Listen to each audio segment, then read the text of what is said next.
After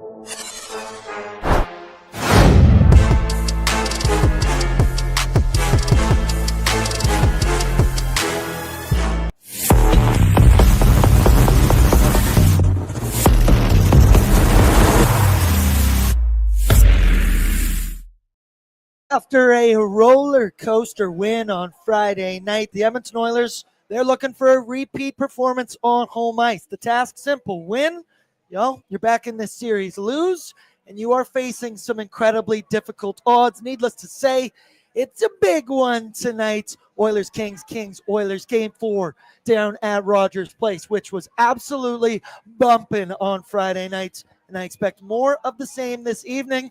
But hello and welcome to Pre-Gaming with Bordzy, brought to you by Sherwood Ford, the Giant for a reason. And of course, Bet365. Download the app today because whatever the moment, you know it, people, it's never ordinary when you're betting on Bet365. I'm joined this evening by co-host Brett Holden. You couldn't think I'd go a playoff series without getting at least one Brett and Bordzy show in here downtown Sunday night. The sun is shining. It's in producer Pat's face right now. He's having a very hard time seeing his computer screen, but he's powering through.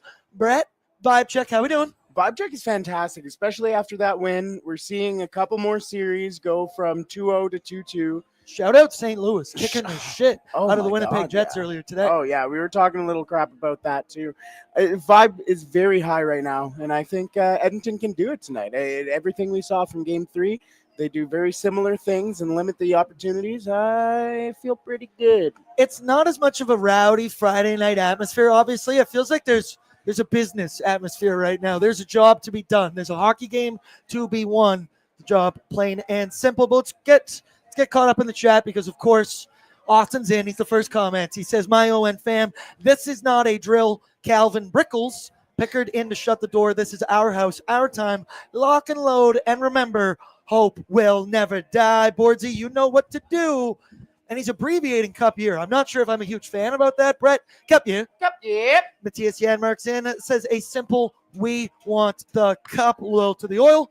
Game 4, let's go Oilers. Cheer loud and cheer proud. Oilers got this. Can't confirm. Captain Felton is what? 10 feet away from us over there. He's primed up, ready to go and be in the building. He also is going to be sitting with McMullet, so that means expect a lot of Captain Felton on your television sets later tonight. Bob Stauffer, let's go tonight here, folks. Sasky girl, rally behind Picks and the boys tonight. Another W at home. Southpaw, hope will never die. Let's go Oilers. Mr. Burns, who stayed out with us Friday night, was on the patio with us. What a vibe on Friday night after that W. She's in. Big win incoming. Oilers going to remind LA why they hate playing us in the playoffs. Cup, yeah. Cup, yeah. Let's go Oilers. Cup, yeah. Cup, yeah. Must-win game. Davin Kings are breaking tonight. And then Joshua with a simple Cup, yeah. Cup, yeah. Also, shout out to Cup, yeah, in the chat, because on Friday night, I think he single-handedly donated $400 or $500, which is, of course, in support of the Ben Stelter Foundation. We raised, I think, just under $900 on Friday night in this chat. Incredible stuff from the chat because that was a big game. Want to just mention, we're going to be here at the playoffs, for the playoffs at Greta, all playoffs long, baby, whether it's an away game, whether it's a home game. And also, we've got the Nation Gear pop-up shop going on right now. Brett, it's no coincidence that we both look fantastic right now because we are both wearing our new Nation Gear Oil Up t-shirt line. We got Oil Up hats. Shout out to Kennedy. Does fantastic stuff. And come on down here. A lot of people say, oh, my God, the Knight's here as well. Yes. That's a good omen, ladies and gentlemen. He's one of – I love the cast of characters that you get throughout the Edmonton Oilers. You got your Mama Stanleys. You got the Knight. You got Captain Felton. You got McMullet. Also, I think shout out Mistaken Mexican because he had that huge photo of him holding up the shirt. Hope will never die. Yep. Banjo guy. Yep. There's so many. Yeah. Mama Stanley, though, my queen, of course. Just to – close it out with Friday night. I mean, it was a big win. It was everything that this city needed.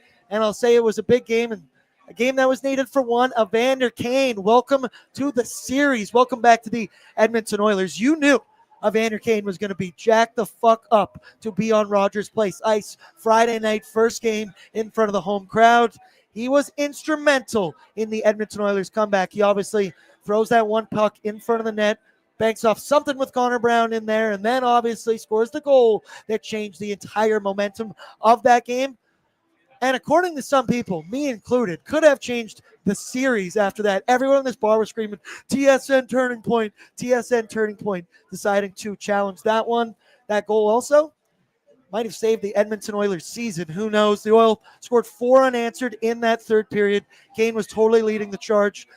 He brings that physical edge. We know it. We all know what he's about, but it was a matter of would the rust be able to be knocked off? How would he look with just practice time with the Edmonton Oilers? You could see it more in his first game back, but game 3 here, especially as it went along, his puck touches looked very good. He was driving pucks to the net. I believe he had 4 shots, 5 hits. That was a classic Evander Kane performance, and that always comes against the LA Kings. His numbers in these 4 now years playing the LA Kings in round 1, 20 games, 13 goals with 18 points. He shows up when needed. Connor Brown had an awesome quote. He's 1 in a million, man. It's unbelievable what he's able to do when the lights are on. He also had the other amazing quote, I missed a full season, and it took me about 60 games to score, but it took him 6 periods. Shout out, Brownie. Sorry for the map, brother, but we needed to do that back in the day. There was a lot of question marks about how Evander Kane would look coming back. But game 3, if we get that consistently, brother, sign me up. Like I mentioned, goal, assist, 4 shots, 5 hits. We need that version of Evander Kane. Well, and like you said, we know exactly what Evander Kane can bring to the lineup. And obviously, you're going to sit there and go, oh, man, I don't know what Evander Kane will show up. And that's kind of what we expected from him and what we saw from him in game 2, where it's just like, okay, he's kind of getting his legs there. He was noticeable a couple of times. Had that penalty against Brant Clark, which I'm very adamant that he did turn into. Bad hit, absolutely. But 2 games in a row here where he's had one of those. Yes, absolutely. He's jacked up. But that's again, that's the type of player that he is. He goes out there, creates energy. He's an energy creator, not a guy who just rides the wave and just lets the game come to him. He forces every single play, every single shift that he's out there, something to happen. And that's exactly what happened in the tying goal as well. He gets to the front of the net. Kopitar now realizes, oh man, that's a big body. I got to do something to him to interrupt him. Well, yeah, you did. In fact, you actually interrupted Darcy Kemper instead. So way to go, Captain. No, that's exactly what you want from Evander Kane. And hopefully he can, again, kind of ride that wave into game 4, 5, and hopefully end it in 6. Let it roll, baby. We know Evander Kane can be incredibly streaky. We've seen the good, we've seen the bad, seen the hot, seen the cold. I'm looking for a little bit of that hot streak right now. Mackay and Dry said, Brett on camera? Let's go, baby. I needed Brett and Bordzy. I needed Brett and Bordzy. We just get taken off the air. Cambo's in, who's clearly an LA Kings troll, says Kane kicks in the puck and they call it a good goal. Mm-hmm. Classic Edmonton bias calls. Chat, sick him, let him know. Oh, he totally kicks that puck. Yeah. Unfortunately for you, Darcy Kemper makes the save when he kicks that puck in, and then the stick comes in to finish it off. I also don't know hockey. All right, Brett, you sick him. All right, you let him know as well. The Oilers, they need Evander Kane. More than that, they need their power play to be, I will say, very, very good in this series, because the LA Kings don't seem like they're slowing down anytime soon. As for the Oilers' power play, they were perfect in game 3. They go 2 for 2 on the back of 2 Evan Bouchard goals, which was a combined how much time on the power play? 16 seconds. Shout out to the boys. They obviously have not been great so far this series. Those are the first 2 goals they were able to score. They're well below 50%, while the LA Kings are currently well above, I believe it's 58% that they are on the power play right now. So that one hurts. So if that does change, so does this series, right? We've seen it so many times, time and time again, especially between these 2 teams. Who wins the special teams battle ends up winning the series. I believe that this Oilers power play unit will figure it out. Also, they looked better in game 2, I will say.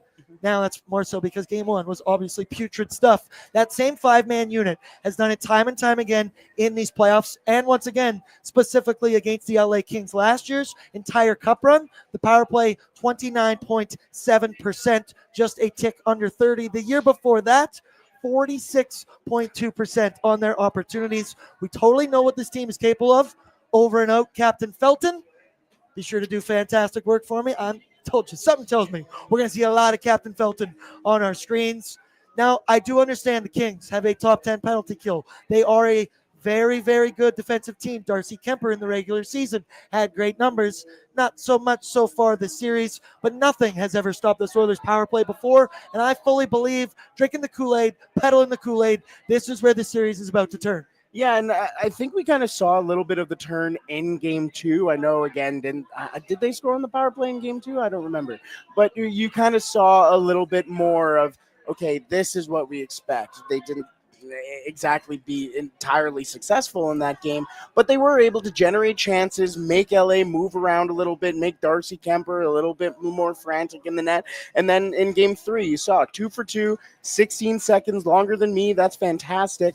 It's really good to see that this power play is able to then go and succeed and score that game-winning goal too. As soon as they challenged the goal, the tying goal for Evander Kane, I came up to you and I said, I'll take that power play all day. You knew, everyone in that building knew that it wasn't goalie interference. Don't know what Jim Hiller and his video team was thinking, but this is not a power play that you want to intentionally put on the ice, and that's exactly what Jim Hiller did.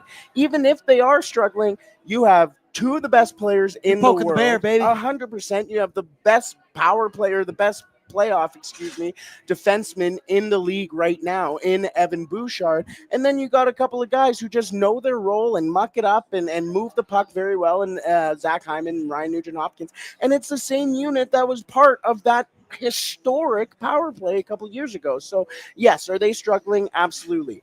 They are the same personnel. They know what they need to do, and this is a Kings team that they have faced very often in big games, and I'm not worried at all about getting this power play going eventually. Power play also had a little bit of a different look at points on Friday night. Corey Perry was in there sometimes in replacement of Zach Hyman. Now, we talked about today. He said, hey, they're good at different things. Sometimes you might say Corey Perry has a little bit better touch awareness around the net, but he goes, hey, they're both fantastic guys. This is an incredibly good problem to have. And Bouchard, 2 power play goals. One of those was a game winner. And that game winner now has him tied with Paul Coffey for the most game-winning goals by a defenseman in franchise history. He's got 6 of them. Hey, Evan Bouchard, say what you want. Kind of got that clutch gene in the NHL playoffs. Ice in his veins. I see also in your Bob Stauffer says, and this one's definitely more paramount. This one's way more important because you are leaking goals on the penalty kill. Bob Stauffer says we got to get this damn PK flying tonight because the Kings power play continues to simply dominate this series. I keep saying it. It's a complete reversal of what's been happening the past 3 years between the Oilers and LA Kings. They're 7 for 12 through 3 games. 7 for 12, 58.3%. They scored 2 more goals with the man advantage in game 3. They were perfect on the night. We've touched on it in other shows, ONE as well. Andrei Kuzmenko has kind of really been the straw that kind of stirs this drink for their power play. They finished the regular season 27th in the NHL, but they are currently in the playoffs, number 1 between all 16 teams that be playing right now. And as for the Oilers PK, 42.7% is simply not going to cut it. Now, I do think there was improvements in game 3. Ryan Nugent-Hopkins touched on it. He said, hey, we did some very good things. Those goals came at the end of power plays as well. Also kind of loser talk because it is a results-based league, and you got to find a way to get the job done. I mean, it's obvious as shit, Brett. You got to find a way to figure it out. We've seen the Oilers last year, specifically during the NHL playoffs, really figure it out with the PK. That won them series, I say, against the Dallas Stars. Specifically, they got to find a way. Yeah, and it's funny. You mentioned the last year as well with the penalty kill. Heading into the playoffs, there were a lot of questions about that penalty kill. A lot of people going, oh, man, that's going to be the bane of their existence. And again, like you said, just was really able to put themselves over that hump. Funny you mentioned Kuzmenko as well. I think this power play unit with Andrei Kuzmenko does exactly what what made him so successful in Russia and made him such a very, very highly coveted player. You bring him down to Joey Bell. Didn't he score 39 or 40 goals with Canucks? Well, yes, but even before that, like when he was playing in Russia, when there were rumors about him potentially being an Oiler and all that, that was one of the things that I really saw when he was signing over here was he was really able to take care of business on the power play. And on teams like Vancouver, kind of sometimes hit or miss power play. Calgary, We all knew that. But now you're seeing him be that weapon on the power play with a bunch of guys that are very strong, who, again, knows their role. You're seeing that success from Kuzmenko. I'm not surprised by it at all. For the for the PK, though, it's funny because game 3, again, I didn't hate their PK, but both of those, they scored twice on the PK, was it? Both of those goals came very late in the penalty kill, very late in the penalty kill. Even on that second goal, when they cleared the zone, a lot of these people in the bar, they're like, let's go, good kill, good kill. I was like, oh, hold on, it's not past the red line yet. And they came back, and both of those goals as well, tipped off his stick over his shoulder. So they're doing more right things. I don't want to say a lot of right things. They're doing more right things. It's just a matter of getting it all together and now being able to sustain the solid pressure that the Kings are giving you. Baby steps. Yes. Yeah. Baby steps. Let's find a way. Just want to get caught up also in the chat. We got our first super chat in, once again, to the Ben Stelter Foundation. But Mackay Dry's in. He says, Bordzy bars, question mark. Can't remember. Yeah. I want to say 14? 12? 13, Maybe. 14? See, either of us, nobody knows. He says, sorry, I'm not a Greta, bar of alphas, and I'm just a beta. You boys sharp as cheddar. I'm salty like feta. let's get ahead of them with a set of wins and know our Oilers make them wetter. Clap it up once again. Fantastic. Are you stuff a rapper? from Mackay and Dry? Do you make Yeah. music? Who actually are you behind that? That's the thing. When also It's logic. It's logic. shout out Friday night. It was the who's who of the YouTube Yeah. chats all the way back here. People are introducing in their real names. I'm like, you got to give me the chat name. And then, oh, shit. Oh, Yeah. my God. Bring it in. We're best friends we're like long-lost brothers, it feels like as well. Big story going into game 3 was Calvin Pickles getting the start for the Edmonton Oilers. And that will be the case again this evening. So he backs up the Oil. They won 7-4. Wasn't the greatest game ever. If you look at his numbers, stops. He made the big stops when you needed them. We all talk about it in oil country that you need the clutch. You need the clutch save, the big save. Well, Calvin Pickard completely shut the door in the third period. But even throughout the game, he rubbed Warren Fogle on a breakaway, which Tyler Remchuk had a great tweet. Said if you were an Oilers fan, you knew that Warren Fogle was never going to score on that breakaway. It was going to happen. He robbed Ante Kopitar one-on-one in the slot.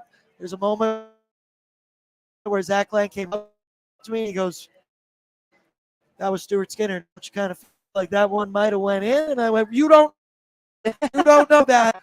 Not fair, brother. I feel that way. And one in the third, Quinn Byfield was like 14 minutes left. Came streaking down the wing. Big save with his pad. Even Chris Nobbins. But he was clutch, and that's just something that Stuart Skinner was not for the first 2 games. I do think the Oilers were better in front. But once again, hey, it's a results-based league. It's what have you done for me lately. Calvin Pickard got that W. And I will say, I thought in game 3, he thoroughly outplayed Darcy Kemper, who has been a rock in the regular season. Not so much so far in this series. Nobby said it best. Had a great quote today when he said, Pickard finds a way to win hockey games. 22, 10-1 in the regular season. Did it last year. Did it in the playoffs. Did it all regular season. Does it in his first opportunity in game 3. We need him to do it again tonight, brother. Al Davis. Damn it, I had that in my head the whole fucking time. And I Take two. And we need him to do it again, brother. Al Davis said it best, just win, baby, win. And that's what Calvin Pickard's been able to do. Yes, no, and along with, you mentioned again the stats. I hate the stat book hunters or whatever we call it. Box score hunters. Box score, thank you. Box score hunters who just sit there and go, oh, he didn't save this many. That's fantastic. No, like he made the big saves when he needed to. Again, the breakaway shot. There were a couple post to post that we've seen Skinner struggle on as well. Those 2 goals that went over his shoulder, tipped over his stick, there's not a lot that you can do. Kind of hope that he's a little taller in the net, but there's only so much you can do when you're, 5'11"? So, which I completely understand. Preach, I was going to say preach, brother. Dude, I get it. Being 5'10" myself, I totally get it. But, but no, he just wins the games that you need him to win.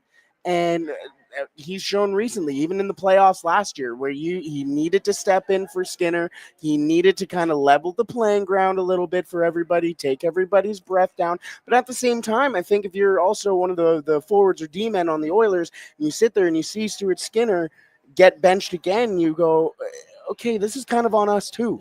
It's a little bit of a wake-up call going, okay, yes, he's allowing a lot of these goals, but there's a lot of times where you sit there and go, what are you supposed to do there if you're a goaltender? Even Doobie has said when we go through all these goals, he sits there and goes, okay, there's this that happened, this that happened, this that happened. And just because he's the last line of defense here doesn't mean that it's his fault. It's just a very basic back away of how you can go and just say, oh yeah, that's a goal. So Calvin Pickard has been able to level the playing ground for the Edmonton Oilers, level what's going on in their head and level what's going on in front of the play. And it seems like, at least for the first in game 3 here, they have played a little bit better in front of him and limited the chances much more.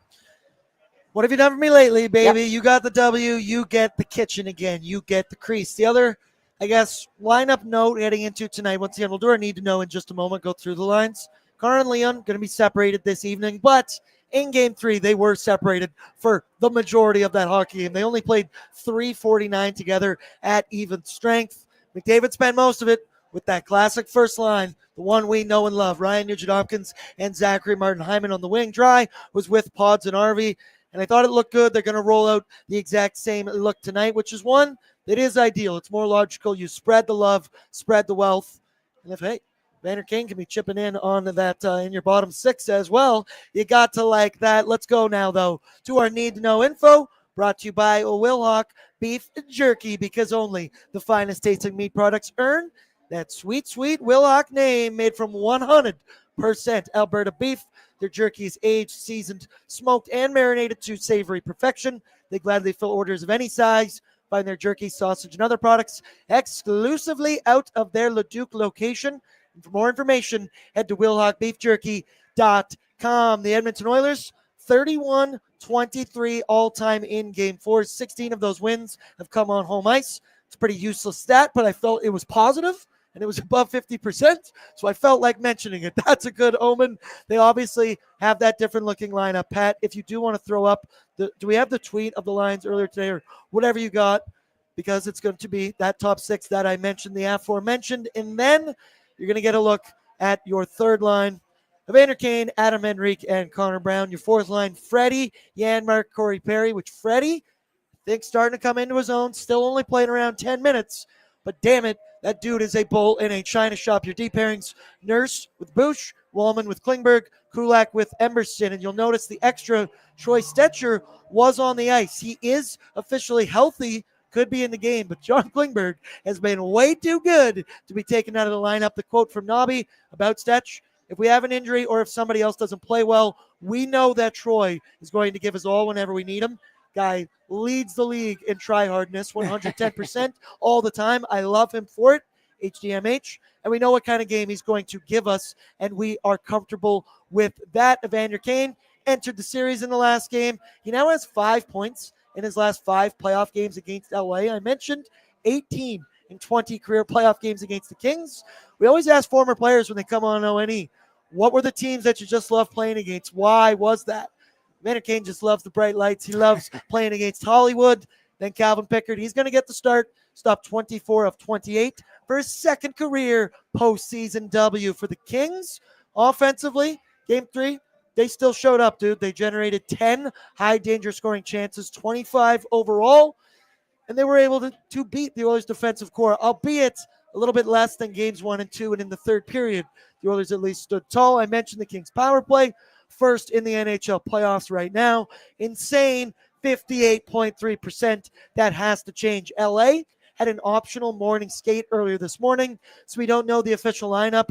I would assume there's going to be no changes. They are basically just playing 9 forwards and 4 defensemen through a couple games. But as things move along, as the bumps and bruises come your way, who knows, maybe some of those lesser defenseman, we will say, for the LA Kings will get some more time. That's interesting to me, an optional skate today. Yeah. I'm very curious Boys why. Boys gassed already? Yeah, that is very interesting, especially considering, like, it's only game 4, lads. Like, and you get a getaway game basically tonight. That's very interesting to me. Very, very Very interesting. interesting. Darcy Kemper, he's getting the start. Wasn't great in game 3. Allowed 5 goals on 34 shots, but he will get that start. I also want to give some love to Odd Company Nation Beer Everyday Lager. Perfect for game day, which is today. It's also perfect for Sunday Fun Day. The sun is shining. Birds are chirping.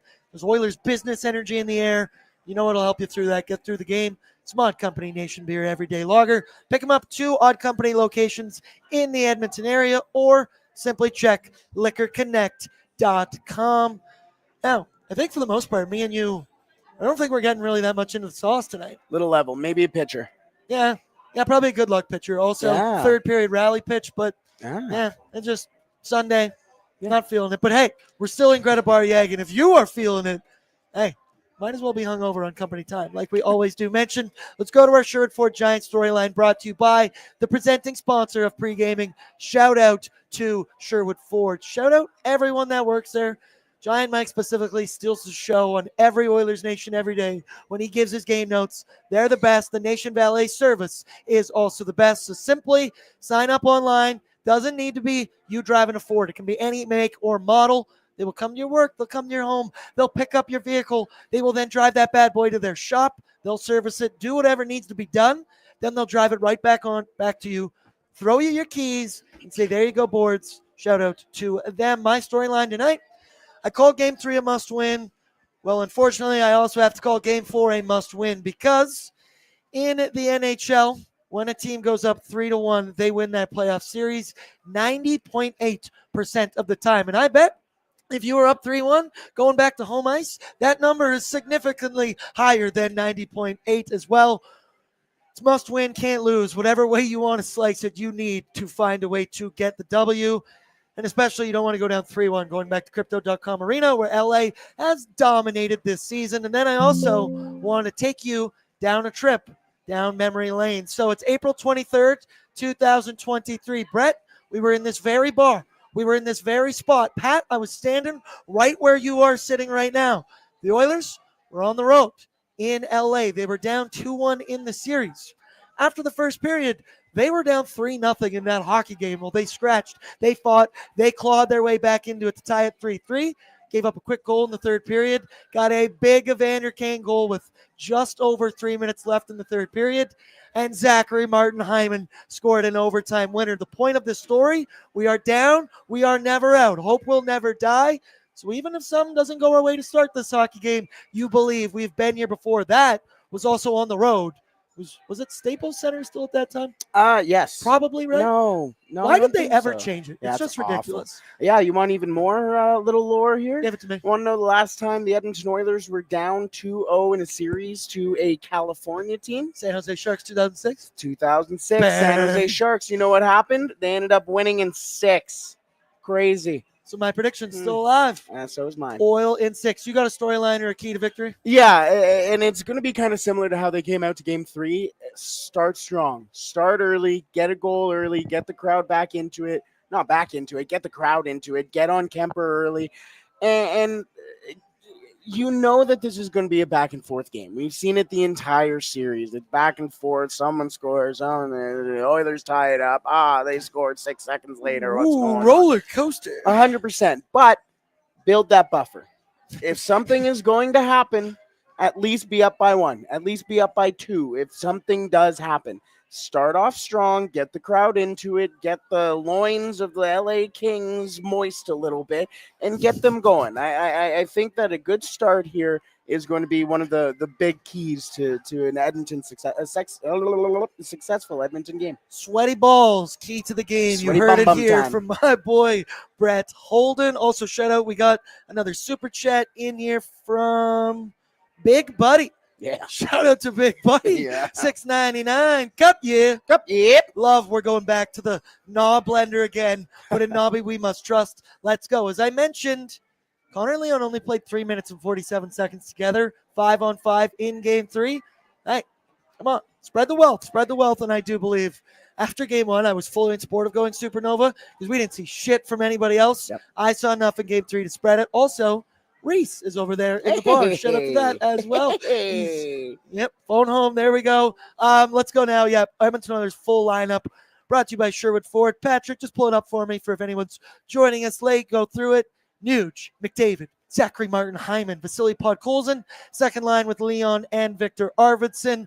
Third line, Evander Kane with Adam Arico, Henrique, and Connor Brown. Fourth line, Trent Frederick with Matthias Janmark and Corey Perry. Your decor, Nerson Bush, Jake Woolman, Klingberg, Brett Kulak, and Ty Emberson. And the guy I want to talk about is Jonathan Klingberg, because boy, oh boy, through two games, as he looked damn good for this Edmonton Oilers squad. He came in replace of Josh Brown, who played 4 minutes and 54 seconds in game one. Well, Klinger plays over 18 minutes in game two, just under 18 in game three, and he has kind of been a revelation. He has brought a veteran presence on the Oilers back end, which has been much needed without Matthias Ekholm back there. He's just been calm, cool, collected with the puck. That calming veteran thing, he's been through it a ton before. He's played now in 65 career NHL postseason games. He also has 40 points in that stretch. Great article today. Shout out Sean Pang and Eben, who was a little bit buckled Friday night on the patio after the game. I think we all were. Shout out to him. But he had a great article highlighting some clutch moments from John Klingberg in his NHL career in the postseason. Remember, the Stars went to the Cup final years ago in the bubble. Mickey Mouse run, I will say, because it was in the bubble, but still, hey, he was clutch in that series. He had an assist in game two on that Leon Draisaitl goal, which was just a beautiful, high hockey IQ, brilliant offensive mind, finds a way to get it done. Klinger also had a great quote, and this was what I kind of add to about the veteran presence, been there, done that. I think the big thing in playoffs is you got to stay even keeled. This was from yesterday. You have a great win like yesterday, and today it's just a matter of getting prepared for tomorrow. I think we are a veteran team, and obviously these guys went to the finals last year. I think that helps a lot with just knowing what you have to do. Playoffs, nothing new for John Klingberg, but I do have to put my hand up. Accountability. Cam Dineen might, in fact, not be better than John Klingberg, because Klinger's at least clutch, and he's playing great hockey right now. Well, and he's experienced as well. And I do also want to say his full name is John Anderson Klingberg, not Jonathan. So he was born. Hand up, accountability again. Yeah, he was born in '92. I don't know if Jonathan was too popular in Sweden then. But yes, it's funny because he came into the lineup in what? Was it game one or game two? I believe it was game two. And he was very noticeable. He missed the last 10 games of the regular season. That's right. And they had the LTIR thing. Yeah. Yes, that's exactly what it was. Yes, and he was very noticeable, whether it was one reason or another. He got that assist on that first goal. He was very stronger than I expected in his own end, and he earned himself that second game there. And I've been really impressed with seeing John Klingberg as well in this lineup. I thought that was for Oilers. That was politics. Yeah, I know. They've been going down. It's a damn convoy going up and down. It's a joke. That should be an Oilers convoy on game days. Read the room, pal.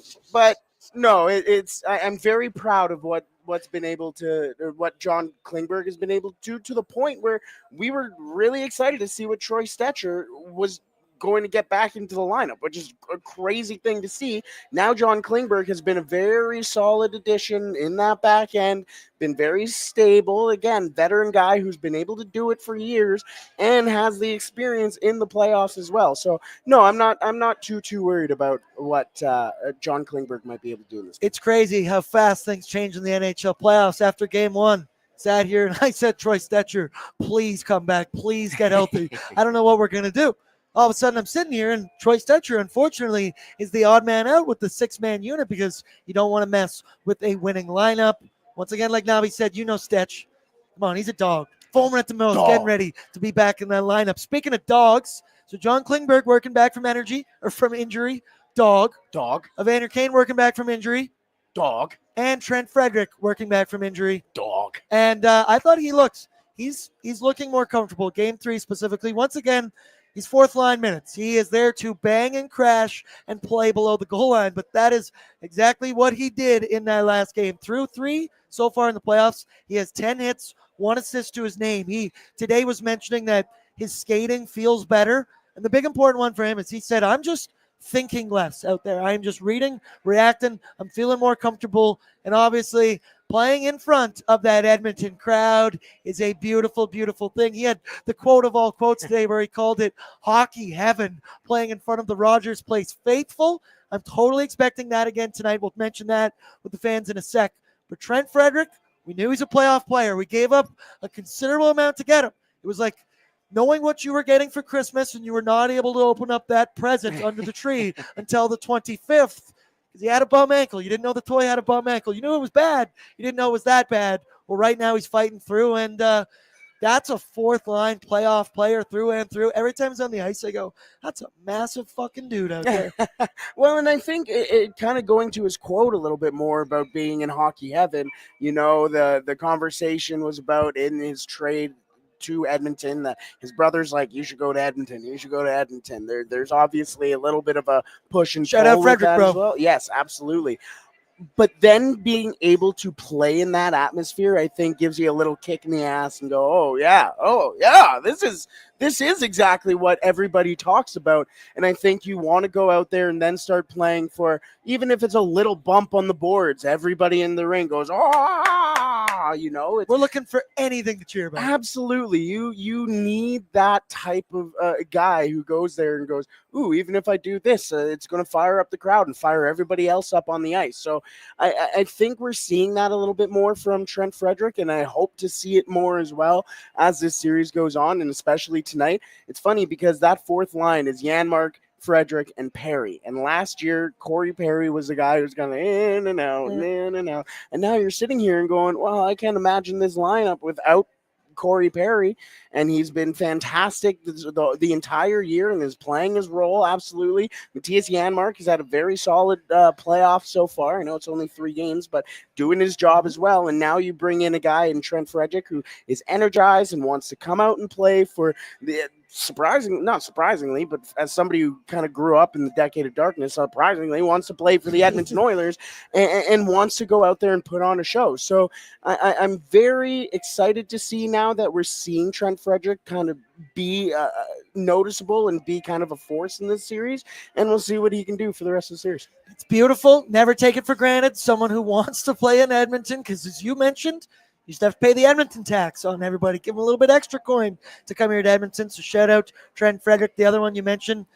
The crowd is just foaming at the mouth for anything that we can cheer about. And I think that is going to be the exact same story this evening. Shout out to Greta. Do you remember on Game 2, they gave out some free tickets to Game 4 for the Edmonton Oilers? The guy DM'd me today, and he goes, dude, I got my tickets. I'm so excited. Shout out. And I said, hey, if you go, you need to promise me that you will blow your vocal cords inside that building tonight. I also said, wear your shittiest hat. That's where I'll put that. I said, hey, I'm going to need you to bring the energy. But the fans were a huge factor in that last game, expecting it to go down just like that again this evening. Let's go now. Starting goaltender report brought to you by Sherwood Power Sports and Marine, right in the heart of Sherwood Park.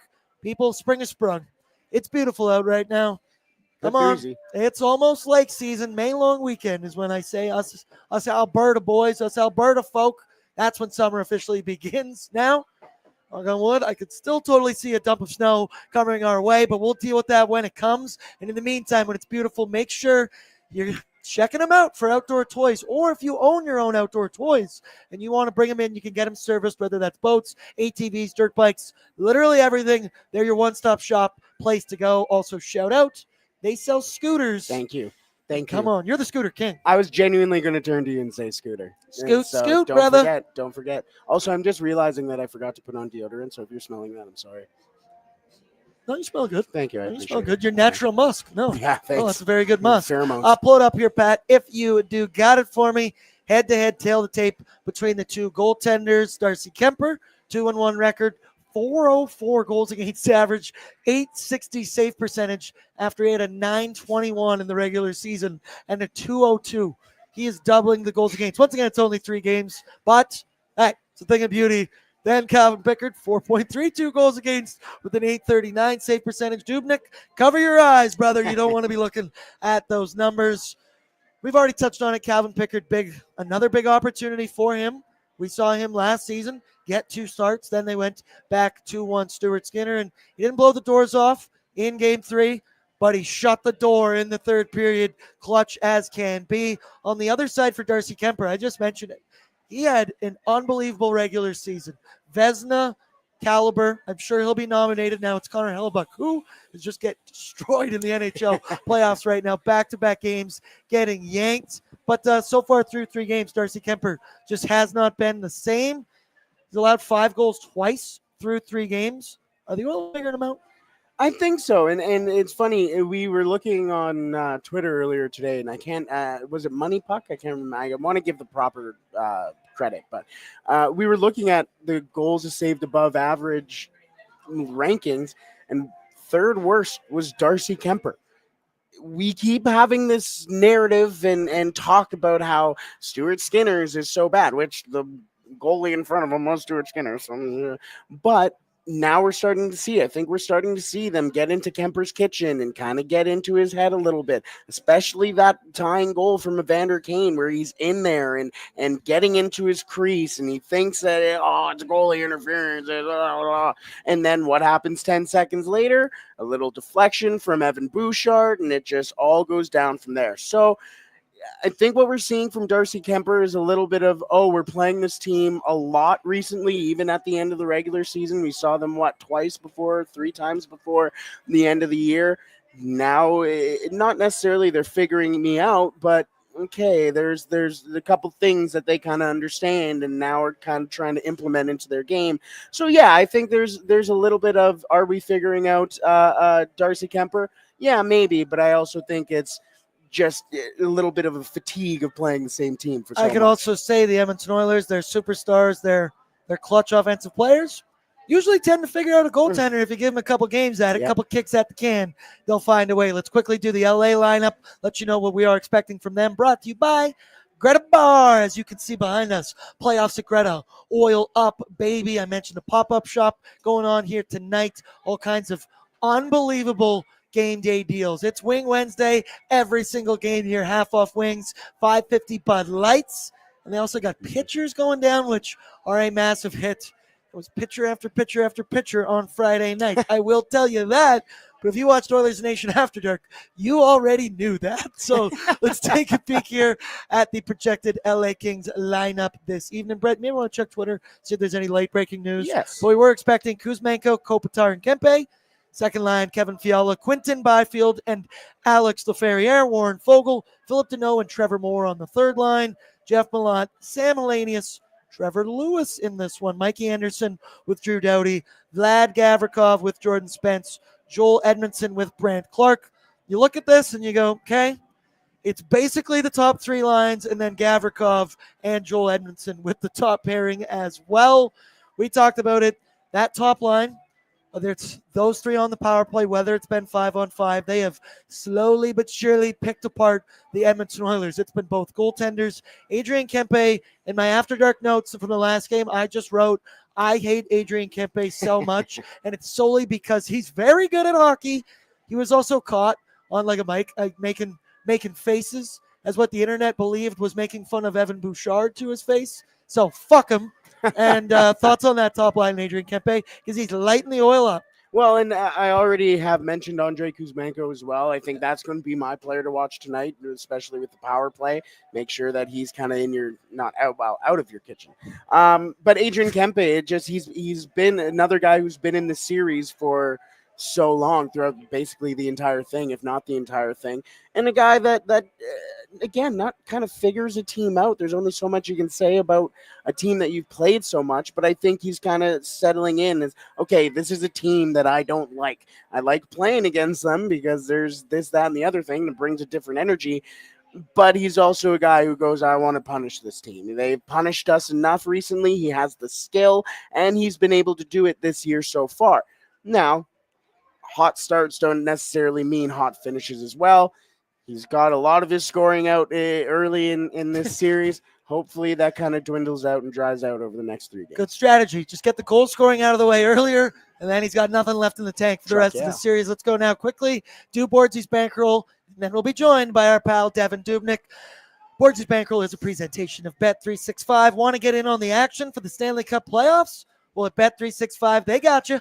From game props, player props, totals, and the money line, you can even bet on futures like series winners, conference champions, the Stanley Cup champions, and much more. Say it with me. Whatever the moment, it's never ordinary at Bet365. The Washington Capitals just scored with 3 minutes left in the game. Yeah. Download the app and get in on the game. The official partner of the Stanley Cup playoffs. Must be 19 or older. That's what you get when you're living on Bet365. The pain of last-minute goals. As you see here on your screen, I'm rocking with Connor McDavid, 97, 2+ points, currently plus 105. And then the other ones. They maybe not be the craziest bets you've ever seen, but when you play these together, it is plus 450 on Bet365. I know Doobie loves a good parlay. Second option, Evander Kane, 2+ shots in Game 3. He had 4 shots on goal last year's series in 5 games. He had 19 shots on goal. I'm expecting Evander Kane on home ice, driving pucks to the net, ripping them. Never met a shot he didn't like before. And then the other one, Victor Arvidsson, 2+ shots, minus 180. He had 3 shots in Game 1, 3 shots in Game 2, and I believe 3 shots in Game 3. He's also going to be playing with Leon Draisaitl.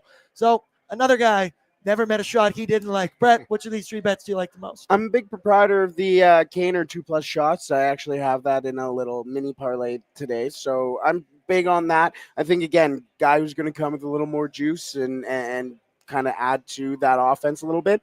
And then I also like 97 2+ points as well. It just, again, if this team needs some success, it's going to come on the backs of 97 and 29. So yeah, I'm also behind that, but not included in that. Let's bring in our new friend now, and his appearances are brought to you by Tourism Jasper. Shout out to Tourism Jasper, because this summer you can find your happy place in Jasper. Hiking trails, paddling wild waters, sharing laughs by the fire. Happiness finds you here. Jasper is open, vibrant, and ready to welcome you back for more unforgettable moments. So drive over, play outside, soak up the fresh air, enjoy some food and drink, and maybe even stay up late, because your best summer memories aren't behind you.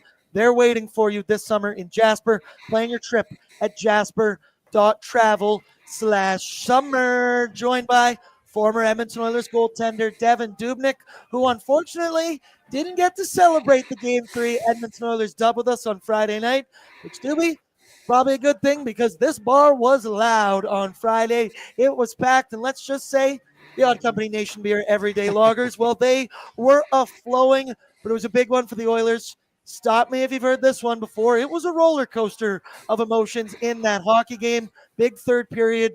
Calvin Pickard shut the door in that third period. Obviously, the Oilers going back to him again this evening. But we didn't get to get your thoughts after Game 3, so I'm curious, were you impressed by the comeback? What were your overall thoughts? Yeah, I was real impressed. Got a chance to watch the whole game. That was fun. I was struggling to stay awake near the end. But fortunately, it got the heart rate back up towards the end there. So I really liked the third period. Obviously, game situation. LA not sit back, but it's normal for a team to have more shot attempts. But I really liked that Edmonton was really taking it to them. Just controlled the puck the whole period. They were pressing, making good plays. Obviously, LA defends well, so it's not easy to do. But they were just pressuring, and then they just get a grimy goal, right? Just not a tic-tac-toe, nothing. Just going to the net, getting greasy. Crazy the way it turned out. I mean, how it's like the building got to cheer 3 times. They got to cheer for the goal when it went in. They got to cheer when they called it a goal for sure. And then they got to cheer for like the worst coach's challenge ever. I don't know what on earth. I mean, that deserves, like, they need like an explanation. Like they needs to go on and explain what, because they must have seen something. But the more I watch it, the only thing is that initial bump that makes that they could say made Kemper dive to the other side of the net, but he does that because he's in desperation mode. Anyway, then they get to cheer again, and I mean, they haven't even stopped cheering the pucks in the back of the net. So I absolutely love it. I mean, they almost came back in Game 1. That's just planting seeds in LA a little bit, but they got to clean up the PK. You just mentioned it, planting seeds, right? Because in the NHL, especially the playoffs, momentum is a funny thing. Also, home ice, being able to hold serve. We just saw St. Louis Blues completely answer back in this series against the Winnipeg Jets. They're getting to Connor Hellebuck. Hopefully the Oilers can continue to get to Darcy Kemper. But, Dubes, if the Oilers are able to hold serve here on home ice, because as you just mentioned, they fell short in their other comeback in the last game. They do it in this one, game 3. If they can find a way to hold serve tonight with a big W, yes, you're going back to Crypto.com Arena where the LA Kings have been elite this season, but there could be a factor of you getting in the LA Kings' heads. This could be a statement game.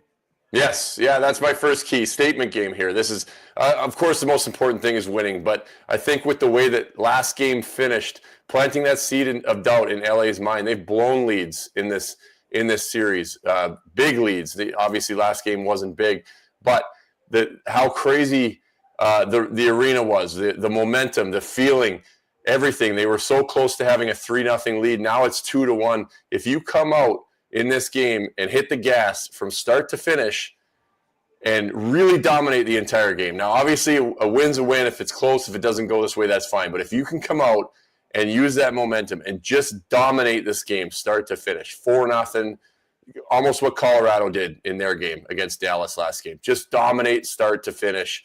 That plants some major seeds of doubt in LA's minds because they're going back now trying to scramble and figure out, now this is the Edmonton Oilers we expected, not the team we got in the first 2 games. And as great as it is to go home for game 5, this is a different beast you're facing now where they've got a couple power play goals now. Granted, they weren't setups on the power play, but all of a sudden, if they can get the PK going, which we'll talk about in a second, this is a different beast they're dealing with now. And maybe now those thoughts from previous years start to creep in. So if Edmonton can dominate this game, that's going to go a long way. Doobie, a lot of the narrative has been around, you mentioned the penalty kill, but also on that power play as well. We saw that power play go 2 for 2, but they had 16 seconds on the power play. Efficient as shit. Yeah, Efficient as shit. 100%. But we weren't really able to see their setup and how they moved the puck and everything like that.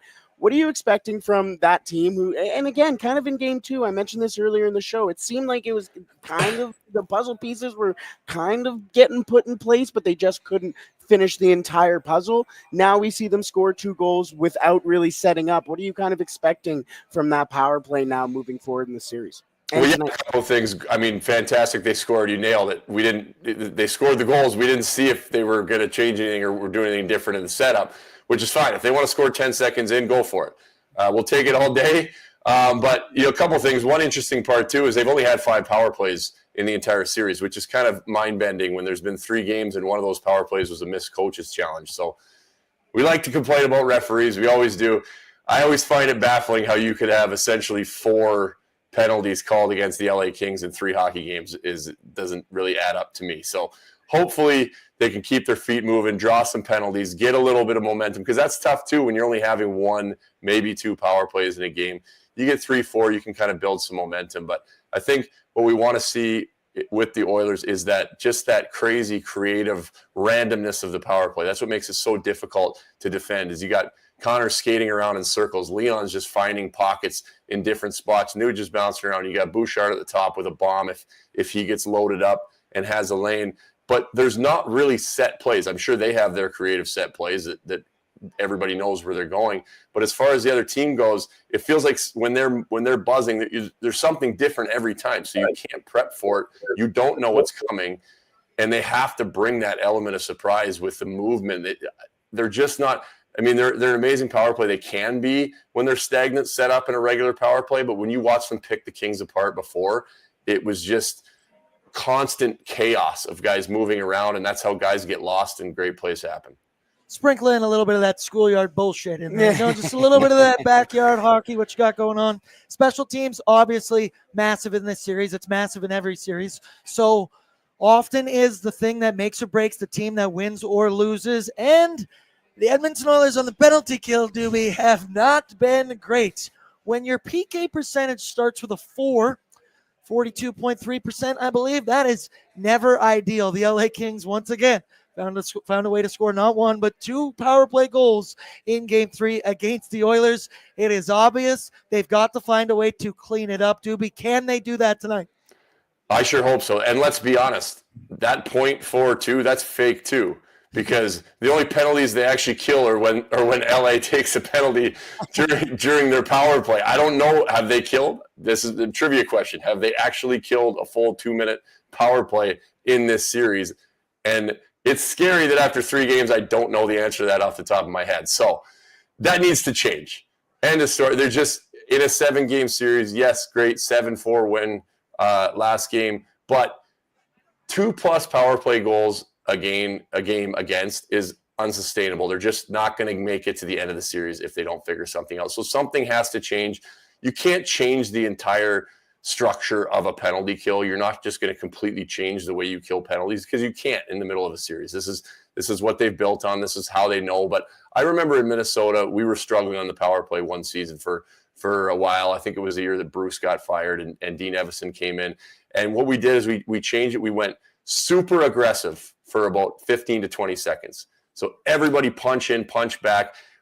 Pass goes to a guy straight on, super aggressive, just trying to create a loose puck and get it clear. Enter the zone, super aggressive, but everybody has to be ready to jump. And you do that for 10 or 15 seconds, maybe not even that long, because that's actually kind of a long time when you're in the zone. But just initially, super aggressive, and then if they end up getting set up, okay, then pull back to what you've been doing. But for me, it's just the clears haven't been there. They set up in zone. They're moving it around too easily, and LA's doing a good job. They're snapping it around, but they're in just the structure, and they're snapping it around, and then they're getting Fiala loaded up or Kempe with a full head of steam walking down, and those guys have unbelievable shots. But it's just too easy to me where it's, pass up, pass down, cross seam, and the guy's got a full head of steam going downhill. You're giving up maybe not A+ scoring chances, but we've seen how those guys shoot the puck. Kempe's shot, I mean, he's putting lasers under the bar inside the post. I play with Fiala. He can zip it, and he can one-time it. So maybe not A++ chances, but you get a cross-seam pass where the goalie has to move from his right to his left to a guy coming straight downhill. That's a really good scoring chance, and I just feel like they're generating those too easily. So you have to find a way to make it not that easy, but it's got to start with that super aggressive. Try to not let them get set up, and you need clears. If you don't get clears, if you spend 2 minutes in your end against an NHL power play, it is very hard to kill off a full 2 minutes. You need those clears. On the other side of the aggression thing, I just want to mention game 1 and 2. I felt like the LA Kings on the PK were the aggressors. They were the ones making it hard for the Oilers. So, yeah, the reverse side, yes? They do have 1 kill on a full 2-minute power play. It was the 5-on-3 in game 1 when the challenge happened. And guess what ends up happening? Oh, shit, they tied it. Wow, wild. Crazy concept. Kill a penalty and maybe score in the other end. Dube, my final question for you, as always. Here, actually 2. Pat, pull up Bordzy's bankroll. I want to know which one Dubes likes the most, because then that'll make me feel a little bit more confident. McDavid, 2 points. Kane, 2 shots. Arvidsson, 2 shots. I mean, the chat's all aboard the McDavid train, as you probably should be. Doobie, are you the same? Well, let's be honest. You had mentioned earlier, I love the parlay, so I'm going parlay all day. But this is mind-bending, because I'm saying McDavid 2 points. Now, this is the greatness of Connor McDavid. 2+ points at plus 105. On what planet is a guy plus 105 to get 2+ points? Stick somebody else in there to get 2+ points. It's going to be like plus 700. No, Connor's even money. That is insane. And it's still a good bet. I always make the rule that if you put a plus sign next to Connor McDavid with 2 points, I'm going to smash it every time. Because sometimes, Dubes, he is minus money, okay? Like, they expect him to get 2 points. My final question to you, though, Dubes, and I want it for everyone here, score prediction, and give me an anytime goal scorer for the Oilers tonight. What are you predicting? I'm going to go, you know what? I'm going to go with 4-0. No, not nothing. I don't want to say that. I'm going to go with 4-1 for Edmonton. I'm going to hope for this dominating performance that I just talked about, and I'm going to go on one of those 2+ shots. Arvidsson's going to put one in the back of the net. Ooh, I love that. Was a very goalie answer. Yeah, that was. Couldn't put it out there, eh? I had to stop myself there. Shout out Devin Dubnyk, former Edmonton Oilers goaltender. Thank you for joining us once again on Pregaming. He will also join us right as we start Oilers Nation After Dark, the post-game show, hopefully breaking down an Edmonton Oilers W. Because, Doobie, we haven't been able to celebrate a dub yet together. Thank you very much. And, Good luck. I wish us all luck tonight. All right, thanks, boys. We'll see you in a bit. Area is brought to you by Tourism Jasper. Shout out Jasper. Get out there. They're revitalizing the city. Everything's looking good out there. And as I mentioned, spring has sprung. It's summertime, baby. I was there last month. I was there for a wedding. Oh, yeah, you were. At Jasper Place Lodge there, and it's so beautiful. It's crazy when you're sitting, when you walk out of your hotel and you just turn around the street and you're like, oh, that's a mountain. Oh, look, that's another beautiful mountain. Oh, look, another mountain. Piece Great candy. spot. Piece Ooh, candy. piece candy. Ooh, piece candy. You're saying that to the fat guy. Shout out Jasper. Shout out Brett and Pat. Bert, score prediction anytime, goal scorer, then we'll get out of here. I'm going 6-3 Oil, and let's go with Jake Wallman. Why not? Point shots, as Lance Kane has said from the start. He's been banging the table about and it. he's damn right about it. Point shots are big in this series. I'm going with Jake Wallman. Yeah, I'm thinking 4-2 Oilers, and I like the idea of Leon putting one home on the power play. We need to pick it up. He hasn't scored one, I believe, from his office. Maybe one in the first game, actually, now that I think about it. But that means he's due. It's time for Draisaitl to put one home. Yeah, he hasn't done it in 2 games. Damn it, that means he's going to be due. I'm going to roll with, I love Doobie's optimism of 4-1.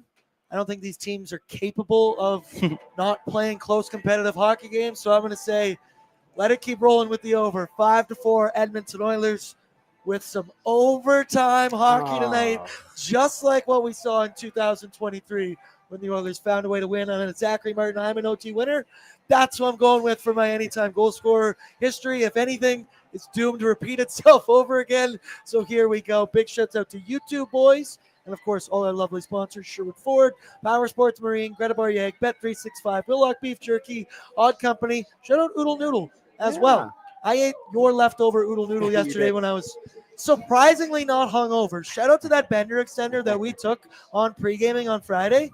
That stuff works. It did. I was shocked at how pleasantly good I felt on that one. All right, that's it for us. We'll join you later tonight, Oilers Nation After Dark, as I said, hopefully breaking down an Oilers W. Good luck on the Bet365 Battlegrounds. Over and out, as my friend Captain Felton would say.